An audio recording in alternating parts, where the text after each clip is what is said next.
Hey everyone, back to you into today's video on this Bank Holiday Monday. Now, as it's Bank Holiday Monday at Gasworth Biz, it means that we're doing a historic video. I try to do historic videos on most of the Bank Holiday weekends that occur through the year. Only a few that we do through the year and over Christmas as well. Today we're going to be looking at the autumn and winter of 2000 and 2001, the phenomenal floods of the autumn of 2000. Meant a pretty chilly winter that occurred through 2001. It's right at the start of sort of the internet era of the weather forums, so I hope I bring back a few memories with this video. It's certainly getting the charts together over the past hour or two before I started recording the video. It's brought back quite a few memories for me of just the dawn, really, of the internet era in terms of looking at the charts, and of course conversing with other weather lovers. And the place where I started off for this winter was the BBC Snowwatch forum. I'm sure there'll be a few people watching this video but go right the way back to 2000, 2001. Remember all the fun that we had on the BBC Snowwatch forum before we eventually moved on, of course, to the Weather Outlook forum, and that's where you can still find me posting about the weather when I'm not at Gasworth. Anyway, I'm going to look at all the charts in a moment, but before I go on with that, just to say about the ads, there's links to articles on all of the pages at gasworthis.com. Have a browse through the widgets. Any articles that you're interested in, please click through the article and read those articles, and thanks very much for doing that. There's also video ads on most pages. They open out within the content, and once you watch them, they'll close back up again. Thanks for getting involved. It's all paying for the website, so thanks very much for doing that. The video will be kept at Gasworth indefinitely, so if you can't watch it all in one sitting, it's going to be quite a long video. So you'll need a comfy chair and a cup of tea and some biscuits. Going to be here for some time. If you can't watch it all in one sitting, though, don't worry. You can get to it from the historic section of Gasworth. You can find the link to that on the buttons at the top of the page. Just click historic. It'll take you to the feed that has all of the links to all of the historic videos that we've done. Can you believe we're getting on for 30 videos now, historic weather videos? So really quite astonished by that. I realised that when I started converting the website, just how many, converting it to responsive, just how many historic videos we have got now. So an extensive archive of historic videos at Gasworth is beginning to build up, and this will go into the archive of historic videos. So you can't watch it in one sitting. You have to come back and watch it whenever you like. Just to say about two websites that I couldn't do this historic video or any of the historic videos without. It's Trevor Harley's personal weather website, personal Dundee weather website, and also the Historic Archive of Charts at westcentral.de. Their historic archive goes right back to 1871. Hoping to have a look at some of the charts that go right way back into the 1800s in a couple of videos coming up in the rest of the year.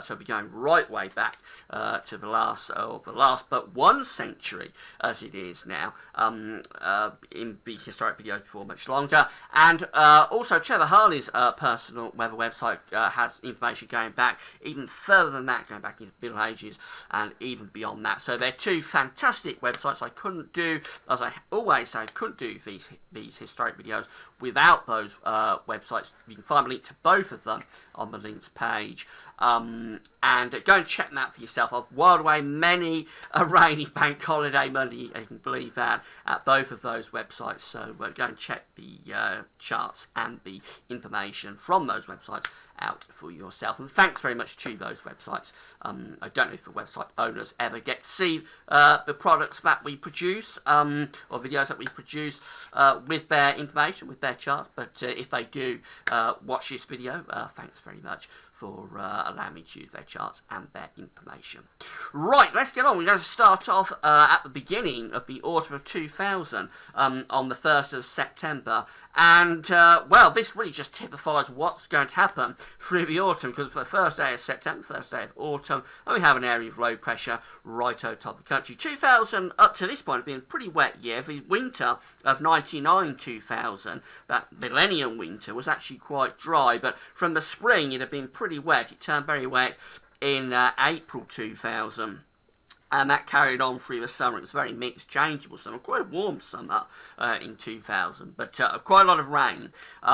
So it had already been pretty wet up to this point, but things were going to get a lot wetter, believe me. So we start here on the 1st of September with low pressure right over top of the country, typifying what's to come.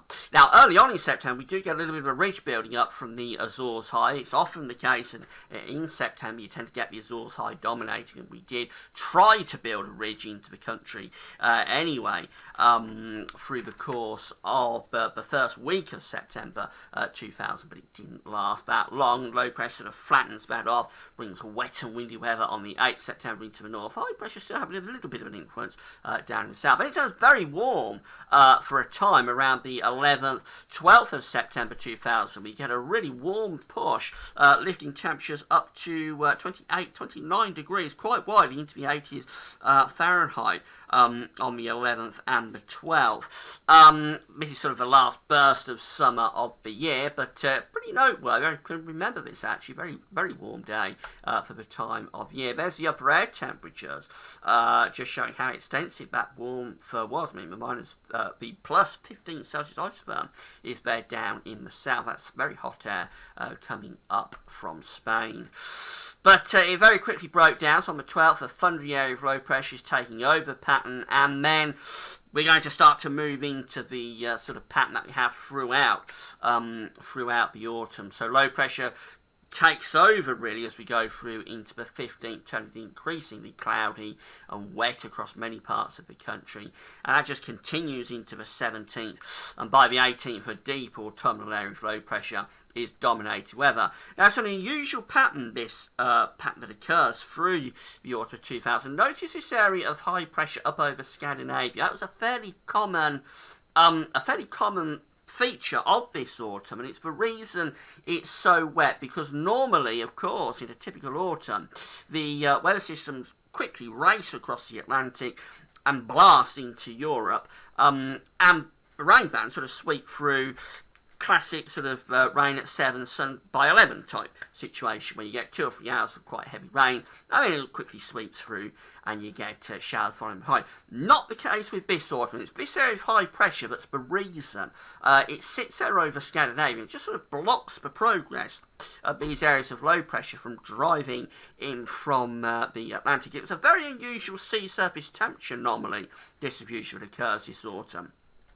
The Atlantic very set up for a positive North Atlantic oscillation, so that's the reason the Atlantic is buoyant. But it's very cold up here in what we call the Jin Sea between Greenland and Scandinavia. Very cold waters up here, and that sort of promotes the areas of high pressure that sit around Scandinavia and try to block off the Atlantic. So we've got a buoyant Atlantic meeting a block over Scandinavia, and that explains one of the reasons, anyway, not all of the reasons, but one of the reasons why this is such a wet autumn. So, yes, here we are on the 18th of September with low pressure coming in off the Atlantic, and that sort of stays with us through into the 21st. Notice again, we've got that area of high pressure over Scandinavia. These areas of low pressure are very strong, sweeping in rain bands, particularly to the west and the south of the country. Heavy rain moving in. This was actually the wettest September for 19 years, so the wettest September up to that point, going back to 1981. I don't think we've had September wetter since. Now, the high pressure tries to sort of take over the pattern a little bit as we go through the 23rd of September, but doesn't come off. By 25th, the next low pressure systems are pushing in. But all the time, it's this idea that high pressure's up there to the northeast, blocking these areas of low pressure coming in off the Atlantic. So their attendant weather fronts are sort of getting stuck across the country and producing a lot of heavy rain. We move through to the end of the month. It's 27th of September, and again, low pressure is in the ascendancy, bringing rain bands in across the country.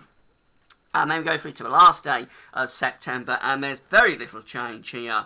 Low pressure again is very much in control. Not a huge amount of wind through this month. There was a gale on the 7th and the 8th of September, so early on in the month up across Scotland, but not a great deal of wind. Just really quite a wet and dull month. Most places having significantly above average rainfall. For instance, some parts of Yorkshire, Midlands, Sussex getting over 250% of their September average. Of course, September is traditionally one of the driest months of the year anyway, so it perhaps doesn't take too much up with sort of over 250% of average. That is a huge average to be above. So yeah, really wet month in September, and things just continue as we go through into October. Here we are on the 1st of October with the next areas of low pressures getting themselves together out in the Atlantic, and they sweep through as we go through the first week of month, being more wet and windy weather. Isobars start to tighten as well as we get through to the 4th of October, so it's turning particularly quite windy. This is the wettest October since 1987, equal with 1987, and that means it's the second wettest October of the 20th century. So really wet month, but not quite as wet as the wettest of all time, which is October 1903. The average across England and Wales was 181 millimetres of rain through this month, so it's a very, very wet month indeed. So we move on beyond the 4th and we go into the 8th, and look, low pressure driving in off the Atlantic, still that high pressure up over Scandinavia going back into West Russia. They must have had a very, very dry autumn up there, up to the northeast under that area of high pressure. But for us, it's the buoyant Atlantic meeting the blocks of the irresistible force against the immovable object, and yeah, really wet weather still sweeping in off the Atlantic. Things deteriorating even more as we go through into the 10th of October. Low pressure stuck right over the top of the country. This was a very wet period around this time, 11th into the 12th of October. 143 millimetres of rain fell in that 24-hour period at Plumpton in Sussex. Can you believe it? And 120 millimetres falling in 12 hours across many parts of the country. Really, really wet through that 24-hour period around the 10th into the 11th of October under this area of low pressure. Obviously, there's a near stationary weather front within this area of low pressure that's producing these copious amounts of rain, and this gives us our first sort of major flood of the autumn, and things are just going to get worse and worse as we move through the rest of the autumn. So we go through into the middle part of the month. We try to generate a little bit of a ridge from the east, but these areas of low pressure are deepening all the time. But we do get a day or two of drier weather around the middle part of the month, and then we move through into the 17th, and low pressure continues to drive in off the Atlantic, and it just continues on into the 21st. Look at this, the high pressure is there to the east, blocking off the Atlantic. These areas of low pressure are stuck out across the west of Europe, and again there's weather fronts sort of strung out within these areas of low pressure, again producing copious amounts of rain. And now the jet stream is beginning to get involved in this weather pattern as well, so we're starting to strengthen the jet stream, tighten the ice bars, and we're going to get a big storm as we go through to the latter part of October. I'm sure you remember this, the end of October, very, very stormy, severe gales battering the country quite widely, and also torrential rain across many parts as well. It's the south actually that's worst affected by those severe gales. So what happens is that the jet stream just tightens as we go through the final week of the month. Here we are up to the 28th of October, this deep area of low pressure, central part of the Atlantic, and you can see how the jet is digging down with cold air coming down from the north, warm air coming up from the Azores, and this is always a recipe in October, get big windstorms. The 1987 hurricane from October 1987 has similarities to this pattern. It wasn't as bad as 1987, thankfully, but nevertheless it's a similar sort of pattern. So we have this deep area of low pressure in the Atlantic, spawning these significant areas of low pressure, diving in from the Atlantic. You notice the tight packed ice bars here on the 29th. This isn't the worst of the storm. This was a gale blasting all parts of the country, severe gale up in the north. But it's on the night of the 30th that we really get the worst of the conditions, the 29th. And into the 30th of October. It's this, it doesn't look like much actually there, this little kink in the isobars here to the south of Ireland. This is a developing storm. This is from midnight on the 30th of October. This is a developing storm system as we run through the early hours of the 30th and on through the day. It just gets more severe. So we go through 24 hours and we see that the worst of the storm is actually sort of pushed off up to the northeast. But between this period, from the 30th into the 31st, significant gales blast the country, particularly, as I say, the south worst affected. Torrential rain sweeping the country as well, giving more flooding, particularly across parts of northern England. There was tornadoes with this. 6 tornadoes were recorded in Hampshire and Sussex. And there was also snow on the northern edge of this storm system. We did see some snow across parts of Lancashire and Yorkshire across the north of England. So very significant stormy spell of weather. I think there's power cuts. There may, unfortunately, even have been a couple of fatalities, I'm not sure, but I remember it was a very significant event right at the end of October 2000 and did produce quite a lot of disruption. So we go through to November 2000, and after the wettest September since 1981, the wettest October since 1987, and equal with 1987 to be the second wettest October of the 20th century. We go through to the wettest November since 1970, and again one of the wettest Novembers on record. And we start November 2000 again with low pressure firmly in control of the weather pattern, and that stays with us through the first week of the month. It's bonfire night with this area of low pressure producing a real washout across most parts of the country. Look at this, midnight on the 6th, so it's gone from the 5th to the 6th of November. Awful chart, 970 millibar area of low pressure to the south of the country. Copious amounts of torrential rain sweeping up from the south and the west. Severe gales wrapped around that area of low pressure. I remember that bonfire night very, very well, and believe me, it was an absolute washout across most parts of the country. And the unsettled conditions stay with us through that first week. This is the 7th of November, that low pressure moving through the channel, again producing lots and lots of really heavy rain. That first low pressure goes off to the east, but look, the next area of low pressure is developing out to the west, and that just sweeps in as we go through the 11th into the 12th of November, bringing yet more torrential rain across the country.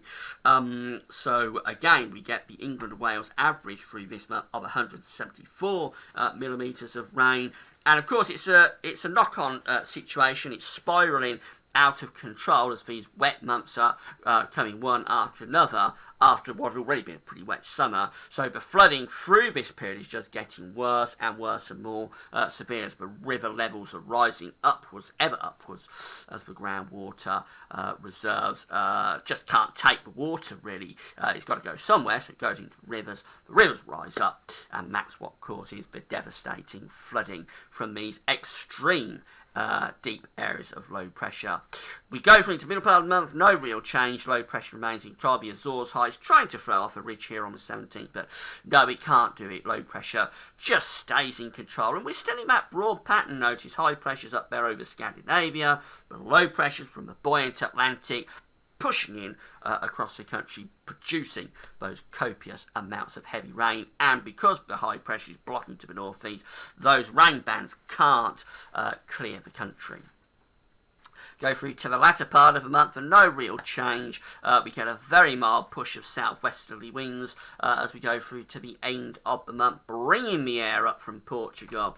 So yeah, it's very mild at the end of November, but it stays very, very wet. And this is the wettest autumn recorded. It's wettest autumn on record quite easily, producing very, very severe flooding. We'll just have a quick look at some of those flooding. This is the Trent in Nottingham, and just look how widespread the flooding was from the River Trent through the course of this autumn. Just miles and miles and miles of flooding across the fields.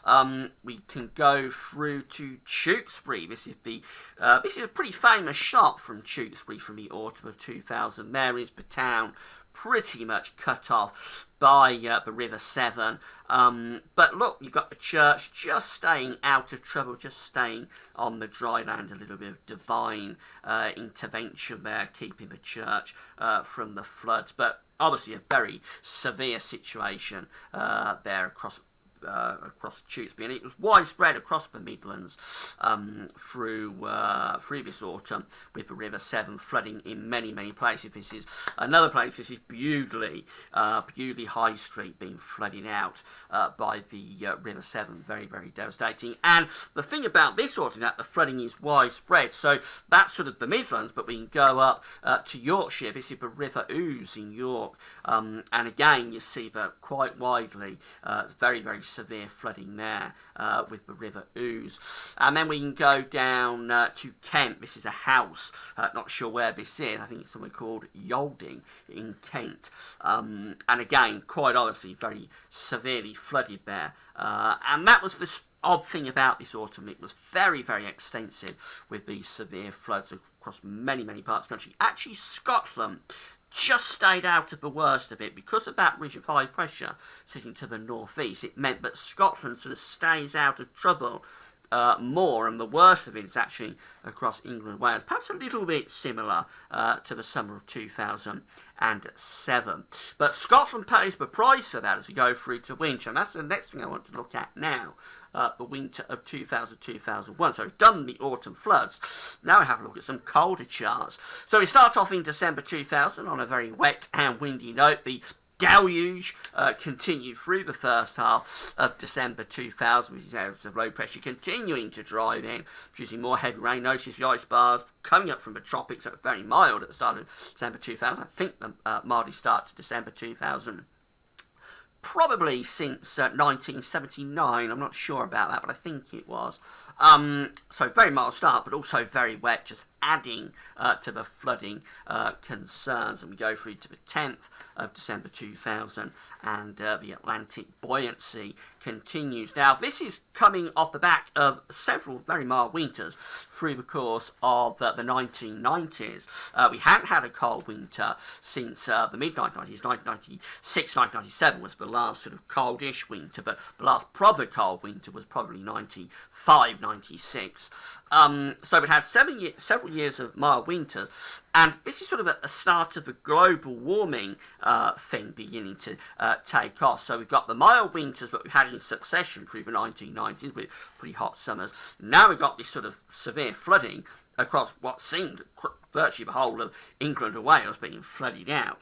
And of course, attention was turned to the winter. And probably going to be another mild winter. There's a lot of stories appearing in the papers about how we're never going to see snow again, how kids would never see snow around this time. And of course, we know that whenever you think the weather is set, whenever you think you know what weather's going to do, it'll start to catch you out. So we move through in towards the middle part of the month. The pattern starts to change. We finally begin to drive these areas of low pressure to the east and begin to generate a little bit of a ridge out to the west, and that sort of continues in the middle part of December, but we start to cut off the Atlantic. We start finally to lose these deep areas of low pressure. They begin to stall in the middle part of the Atlantic, and we go through into the 20th of December, and high pressure begins to take over the pattern. Winds turn southerly, so it's not particularly cold, but these areas of low pressure are being blocked off in the Atlantic. And we go through up to the run-up to Christmas, and high pressure increasingly takes over. This starts to bring in a cold and cloudy southeasterly wind across the country. And eventually, that high pressure begins to retrogress. Look at this, it's starting to go to Greenland as these areas of low pressure become stuck out in the Atlantic. They become blocked in the Atlantic Ocean, and eventually we begin to open the door to very cold air from the northeast. So you notice that very quickly through the middle part of December, the pattern has changed totally from mild and wet weather of the first part of the month to a much colder, much more blocked type pattern into the second half of the month, and cold air is bleeding down out of the Arctic. Now, this looked like it was going to be a classic white Christmas. Looked like these areas of low pressure down southwest were going to attack and move into that cold air and possibly produce a lot of heavy snow. For a long time, it looked like we was on for really quite a snowy Christmas. It didn't happen because these areas of low pressure were really killed off by the ridge, actually. They tried to get in, but they're kept at bay, and the weather front that is along the south coast is quite weak. But look at this, we opened the door to those east to northeasterly winds on Christmas Day, bringing our first cold Christmas since the Christmas of 1996. Things get colder as we move beyond Christmas into Boxing Day, and then into the no man's land between Christmas and New Year. We pull down these bitterly cold northerly winds. There was temperatures widely going down to -14, -15 during this period between Christmas and New Year. Overnight temperatures, but by day it was struggling to get above freezing. This area of low pressure, quite interesting. This produces fairly significant snow events across many parts of the country overnight, 27th into the 28th of December. That was our first widespread snow across many parts of the country, I think since around the new year of 96, 97. So it's been a long time. We've got a long time before we'd had a fairly widespread snow event, but that was it. We did have, many of us woke up to quite a significant covering of snow in the early hours or on the morning of the 28th of December 2000. And then, of course, it has to start turning milder. So we've had a very cold week from Christmas to New Year, but on New Year's Eve, you get this deep area of low pressure sweeping in off the Atlantic, and that produces a classic blizzard up in the north. Very significant blizzard occurs on New Year's Eve and into New Year's Day. It was rain further south. I was a bit disappointed because a heavy snow event was expected where I am in the Midlands, but actually for us it was just a little bit of snow and then it quickly turned to rain. But further north it was quite severe, I think, for northern England and Scotland. Fairly significant New Year blizzard. That turns it milder then as we go through into January 2001. And January 2001, not a great deal happens actually, so quickly whiz through these charts. There was some colder air coming down at times, and we did form a nice area of high pressure actually through the middle part of the month. Here we are on the 15th with high pressure dominating. That's bringing cold sort of easterly, southeasterly winds.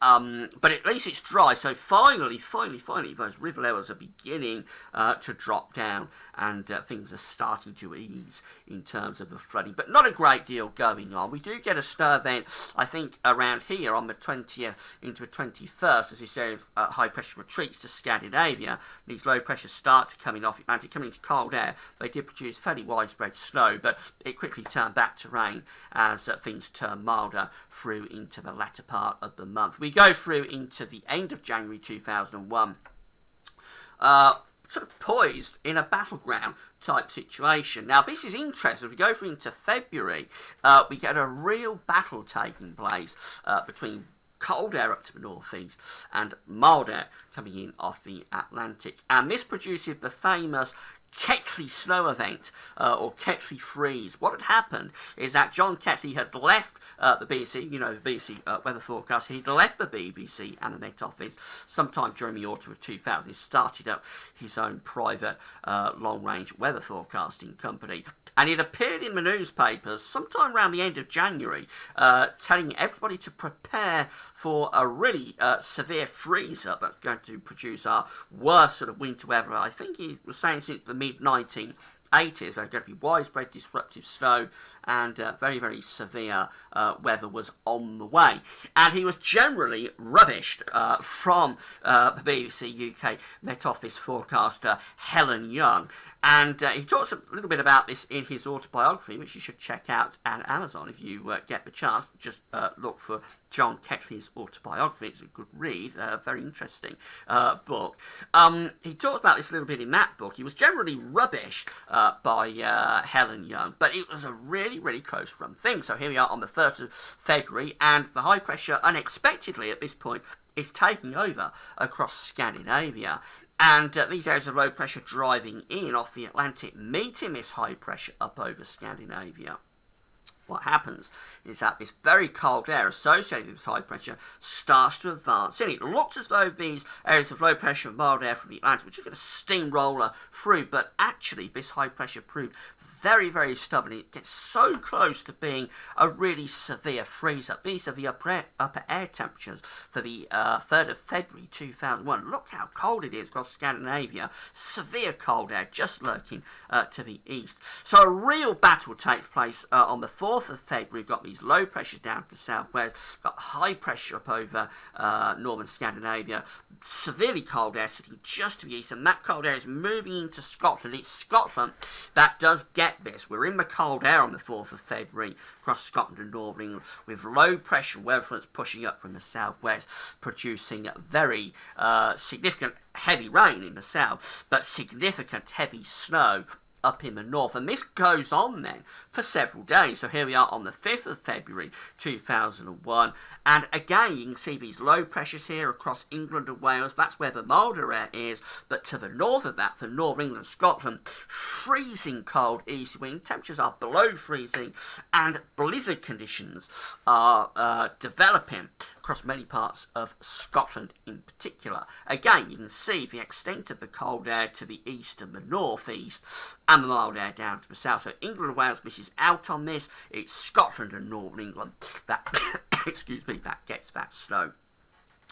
Move through into the 6th of February, and the pattern is continuing. The mild air down in the southwest, the snow is up in the northeast. So again, remains very much a battleground UK type situation throughout this first week of February. Scotland remains in the cold air, getting lots and lots of heavy snow, freezing cold conditions, 40 centimetres of snow across parts of northeast England and Scotland, 60 centimetres of snow in Aberdeen. A real severe freezing snowy spell of weather, and John Ketley was so close, just 200 or 300 miles in it, and virtually the whole of the country would have been within this severe freeze-up. Things finally ease as we go through into the 8th. That low pressure clears away to the southeast. It allows this cold air to advance down across the country. Of course, we've lost the low pressure system, so the snow doesn't really get down into the south. And as we go through into the middle of the month, high pressure takes over, producing another very quiet spell of weather. Again, good news, allowing those river levels to decline, and that stays with us up to the 21st of February. But then again, we get another really cold shot developing through the final week of the month. High pressure retrogresses again up towards Greenland, opens the door to these northerly winds, and it's Scotland again that gets it. So Scotland missed out on the flooding. It got away with the flooding through the autumn, but it gets hit by the snow through winter, particularly through February. We get these cold northerly winds coming down at the end of February, producing snow. Again, this low pressure producing lots and lots of heavy snow on the 26th of February for Scotland, North Line and Northern England. That dives across the country. It does take some snow down into the south at the end of the month, but really it's the north that's getting hit by very, very snowy conditions at the end of the month. And that takes us into the start of March, into the start of spring. And yeah, we're still very cold, really cold start to March 2001, with minimum temperatures going widely down to minus 20, minus 21, minus 22 across many parts of Scotland, particularly, of course, under the deep snow cover. As you know, you've got deep snow cover, and with these light winds, it's going to get freezing cold. There was snow coming down into the south as well. Don't want to give the impression that the south didn't get any snow through this period. Most certainly did, but it really is the north that gets hit by the snow through this opening week of March 2001. Then it turns milder, and by the time we go through to the 7th, this chart just here, we're getting temperatures from that freezing cold start. We get temperatures pushing up to 15, 16, 17 degrees. That is how the weather can swing from one extreme to the other. That stays with us into the middle part of the month, and it gets cold again as we go through to the end of the month. So very much on off with the cold weather through this winter. We turn the winds into the east on the 17th, and more snow, this time even in the south, comes in through the 20th and the 21st of March as weather fronts move in. This area of low pressure hits those cold easterly winds and produces more snow. It was a pretty cold month, March 2001, although we have had significantly colder, of course, in 2013, nowhere near as cold as that. Just show you some pictures quickly from the winter of 2000-2001. These are some kids enjoying the snow. I think this was probably taken in the Christmas period of 2000 and 2000. The first snow that had fallen for a long time. This is in the Borders in February 2001. Look how snowy and freezing cold it looks. And this is again in Scotland, Carnwath, I think that says. On the 27th of February 2001, very deep snow. And just backs up the idea that it really was the north that was hit by this snow at the end of February. And really through the winter, it's mainly the north that gets snow, not a great deal coming down into the south. Well, that's it. That's our look at the autumn winter of 2000-2001. I think I've gone on for 35 minutes, so I hope you stuck with it and found the video interesting. Hope it's brought back a few memories. I say this was the first sort of winter of the internet era, if you like, when we was all on the forums talking about the weather and sort of looking at the charts for ourselves, and we know how that sort of revolutionised, really, the way we access the information of the weather through the forums, through the websites that have the charts. This is where it all began. So I hope it's brought back some memories on this Bank Holiday Monday. Enjoy what's left of your bank holiday. And that's all for now. I'm going to go and have a drink to water my throat a little bit after talking for such a long while. That's it for now. Thanks for watching.